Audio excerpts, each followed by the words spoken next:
Aí, o Abel Ferreira, para quem gosta de gols, foi bom. Tudo igual no Derby Paulista, números desse 2-2. A posse de bola foi maior para o Palmeiras, 55-45. Ações na área rival, maior também para o Verdão. 31 ações contra 23 do Corinthians. Chutes certos aí, já há mais equilíbrio. Porque os chutes foram 19 do Corinthians e 20 do Palmeiras. 8 certos do Palmeiras e 6 do Corinthians.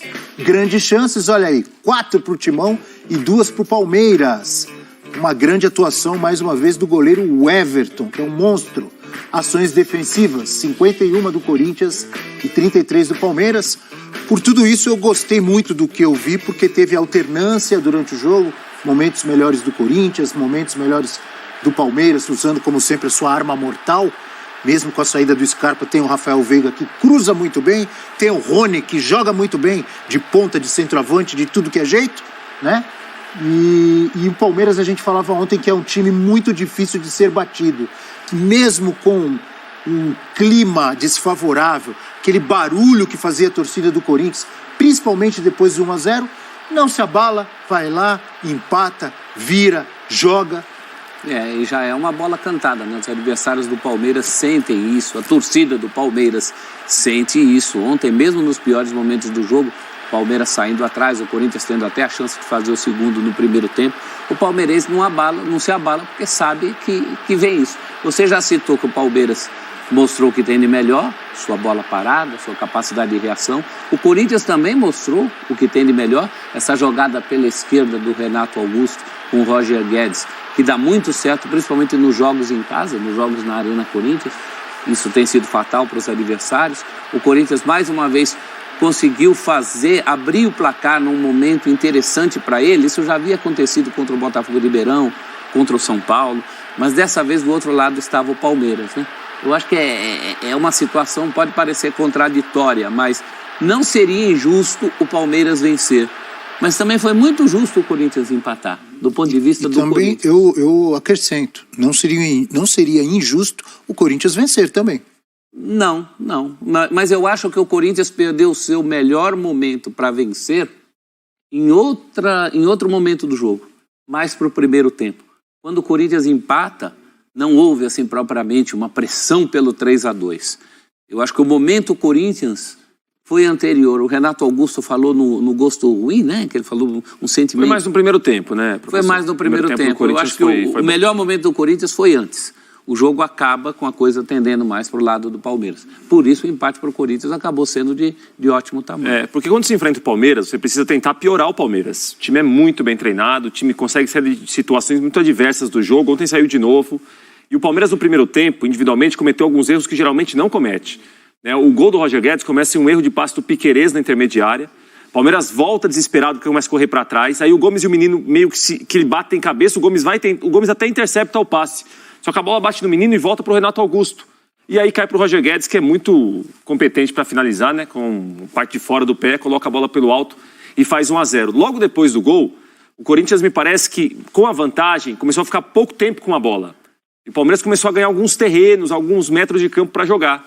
Mas assim, o Palmeiras não conseguia chutar da área do Corinthians. Era muita posse de bola até intermediária. O Palmeiras não conseguia finalizar da área do Corinthians, né? O Corinthians até no primeiro tempo exige do Everton já uma boa defesa, no lance do Renato Augusto, uma defesaça. E quando é o momento que parece que o jogo está caminhando para terminar 1-0, vem o gol do Palmeiras. Quem é um mestre em fazer isso? Porque o time realmente tem uma preparação técnica, tática, mental nos jogos que nenhum time no Brasil tem. De sair da adversidade, de conseguir buscar às vezes um empate quando é tudo improvável para empatar. Quando parece que o time está derrotado, o time realmente dá uma resposta muito boa. E aí vira um outro jogo, né? E aí no segundo tempo o Palmeiras começa melhor, vira o jogo. Aí parece um momento para o Palmeiras definir a partida. Não define. E o Abel faz algumas alterações que, entre aspas, ele tira algumas feras do jogo, algumas feras do time. Acho que o Palmeiras sentiu em primeiro momento quando o Abel fez alterações. O Corinthians empata, mas depois do empate estagnou a pressão do Corinthians. Eu acho que o 2-2 ficou bom. Então, quando você destacou agora as mudanças do Abel, aí eu vou juntar isso com o que o professor disse. O melhor momento do Corinthians foi no primeiro tempo e tal. Mas o Corinthians, na minha visão, ele teve um momento muito bom no segundo tempo também. Exatamente depois das substituições. Quando ele tira o Gabriel Menino e entra o Jailson, e sai também o Hendrick para a entrada do Breno Lopes, o Palmeiras cai de rendimento e o Corinthians cresce muito. Mas aí já é Esse pra momento empate, foi um né? momento muito bom do Corinthians, não foi? Foi, mas aí já é um momento para empate. Cresce para empate. Momento para vitória e aquele do... Ah, porque ele e estava na aquele do frente, primeiro né? tempo. Podia ter mas feito 2 a 0. Já estava atrás. As substituições do Abel, eu assisti esse jogo com o André, amigo palmeirense. Historiador das coisas do Daniel, Palmeiras. ali E sentado Daniel, seu filho? Tava junto? Tava quase doido ontem, né? Você Mas também o gosta, André, né? que também estava quase doido, o André falou uma coisa que todo palmeirense, acho que passa pela cabeça de todo palmeirense. O André falou assim, essas substituições do Abel, a gente não sabe bem no que ele está pensando, mas ele tem todo o direito, porque depois de tudo que ganhou... O crédito é né? infinito. Eu, por exemplo, jamais colocaria, e a Nath colocou no nosso grupo, né? E eu estou com ela. Eu não colocaria Breno Lopes no lugar de Hendrick. E não colocaria Breno Lopes num jogo antes do Giovani, coisa que o Abel fez ontem. Mas como diz o palmeirense André, o homem tem todo o crédito do mundo. O Hendrick Tá certo. estava dando uma canseira na defesa do Corinthians, Jogou bem, do Fagner. jogou jogo. bem. Bom jogo do Hendrick. Também achei. Será que as trocas fizeram sentido? Tem as trocas do Fernando Lázaro, que foram só 2, né? O Romero no lugar do Adson Não gostei dessa do intervalo também. e o Fernando Me parece que a Vera. preocupação era reforçar a marcação pelo lado do campo para marcar mais saída de bola do Palmeiras. O Corinthians fez isso no começo do jogo e depois não conseguiu fazer mais. Pois é, e o Romero, desde que voltou, não tem feito isso, que ele fazia bem, né? O Romero pouco apareceu no jogo, né? Pois é. Você falou que ele teve mais uma função de marcação, é isso? A impressão que eu tive com essa alteração, que o Lázaro queria alguém para marcar mais à frente, alguém para tentar tirar a saída de bola do Palmeiras, coisa que o Corinthians fez na hora do gol, por exemplo, do Roger Guedes. Ele entrou no lugar do Adson. Eu me lembrei de um lance lindo do Adson no primeiro tempo, que ele recebe e dá um toque assim, ó, de ombro, acho que foi pro Renato O Augusto. Renato Augusto, uma defesaça do Everton. Defesaça do Everton. E o Fausto Vera saiu não, entrou no lugar do Rony, né? Essa no contexto da busca do empate, certo? Isso, Porque isso, aos 60 isso, foi. minutos o empate vai Exato. sair, logo depois. O Abel Ferreira fez 5. Breno Lopes no Hendrick, Jailson no Menino, Atuesta no lugar do Veiga, Vanderlan no lugar do Piquerez e Giovani no lugar do Dudu. Olha os nomes que ele tirou, mais do que os que entram. Olha o peso desses nomes que saíram. Mas isso é o natural do Palmeiras. Quando o Abel precisa mexer, o time vai se enfraquecer. É inevitável, porque há um desnível muito grande entre os titulares e os reservas. Os únicos reservas no Palmeiras que não têm baixado o nível são os 2 laterais, Vanderlan e Mike, que o Mike nem atuou, mas os 2 laterais correspondem, e o Giovani, que tem entrado muito bem, que tem surpreendido.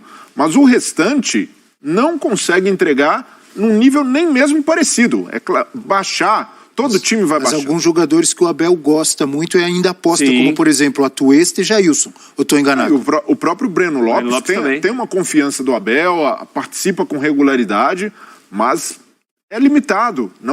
Eu até, uma troca que eu teria mudado seria entrar com o Giovani antes. O Giovani é o jogador que incendeia o jogo, mas ali o Palmeiras ainda estava No vendo. lugar do Hendrick, Não, não é? poderia ser uma opção, mas o Palmeiras... Teria tirado o Hendrick daqui. Não, mas já que tirou, isso que eu Já estou dizendo. tirou, o Poderia Giovani. se- O Giovani está na frente. Se essa mexida, o Giovani é um jogador que merece mais minutos no Palmeiras. Ele tem feito por merecer. Mas o Abel pode ter pensado num clássico, pode ter pensado na vantagem que tinha no placar. A entrada do Jailson é condicionada pelo cartão amarelo do Gabriel Menino. Mas ainda assim, o Palmeiras sempre terá uma queda de rendimento quando o Abel mexe no time. E aí a opção dele poderia ser parecida com a do Fernando Lázaro. Vou segurar os meus melhores até o final, pelo maior tempo possível. Mas naquele momento o Abel tinha uma vantagem no placar. Então também é natural o treinador pensar em conservar, em segurar o jogo e não se retrancar. Acredito que nem foi o caso do Palmeiras. O jogo continuou aberto, o Palmeiras tinha a possibilidade de sair, o Breno Lopes faz uma boa finalização da entrada da área, mas não dá para... jamais... Não é nem pelo crédito que o Abel tem, por tantos títulos que ganhou pelo Palmeiras, mas também não dá para crucificar um cara que tem opções limitadas no E banco. me parece aí, Brelha, que ele tentou, com a vantagem que tinha, trocar, entre aspas, controle de posse de bola por velocidade. É que realmente não deu um resultado, talvez que ele esperasse a curto prazo ali na hora, né? Mas para então- essa velocidade o Giovani É poderia isso, ser uma porque opção. não Giovani antes. Poderia. Quer dizer, você quer velocidade, Giovani antes. E tem mais, em clássicos principalmente, você dá sinais. tanto para o técnico adversário, quanto para a torcida adversária. O corintiano que estava vendo esse jogo, a cada nome desse do Palmeiras que saía e entrava um jogador Respirava, pior, aliviado. o corintiano vibrava, falava que beleza. E tira o Veiga, e tira o Hendrick, e no fim tira o Dudu. É tudo o que o Corinthians queria. Né? Então acho que nesse sentido foi desequilibrado. O Abel falou algo ali na coletiva, se eu não estiver enganado também. Nós trabalhamos o time durante a semana, muitas coisas que vocês não veem. E os técnicos, obviamente, sempre tentam fazer o melhor para o time. Claro. E nem sempre. E quando a gente fala que, eu acho que, principalmente as duas modificações ali, as entradas do Jailson e do Breno Lopes ali na hora, o Corinthians cresceu. Sim. Agora, não quer dizer que estamos crucificando o Abel. Não. Ele pensou, isso acontece com todo técnico. Não deu certo. É que hoje ali em na dia- hora não deu certo. Hoje em dia, Abel Neto, quando você tem 5 substituições, isso equivale a meio time. E você descaracteriza o time. Eu sei que é uma corrida contra a condição física do jogador, principalmente no começo da temporada. E ele certamente pensou nisso porque, apesar de ser clássico, é fase de grupos do Paulistão. Sim. Tem de dar uma segurada. Claro. E os caras Depois cansam ele não durante faria o no jogo mata-mata. também. Ele pode ter pensado durante o jogo. O Dudu pode ter cansado, o Veiga, o Menino. o A gente Hendrick não tinha está cansado, falando não. do. O Hendrick acho que não, mas o Gabriel Menino. Entrou o Jailson ali. O Gabriel Menino, ele tirou no momento que o Gabriel Menino estava mal no jogo. Tinha tido uma falha que ele perde uma bola assim, que normalmente não perde, que quase deu um contra-ataque mortal pro Corinthians. Ele arriscou com o Estava Jailson. exposto e com amarelo, né? Ali Tava com eu amarelo. Ali até entendo. Agora, amigos, o Fernando Lázaro fez só 2 modificações. Fausto Vera e Romero. no lugar do Adson. Vocês acham que ele poderia ter trocado mais? Eu tô vendo aqui quem tinha, né? Além do, Dá uma olhada aí que você vai encontrar a resposta. além do Carlos Miguel.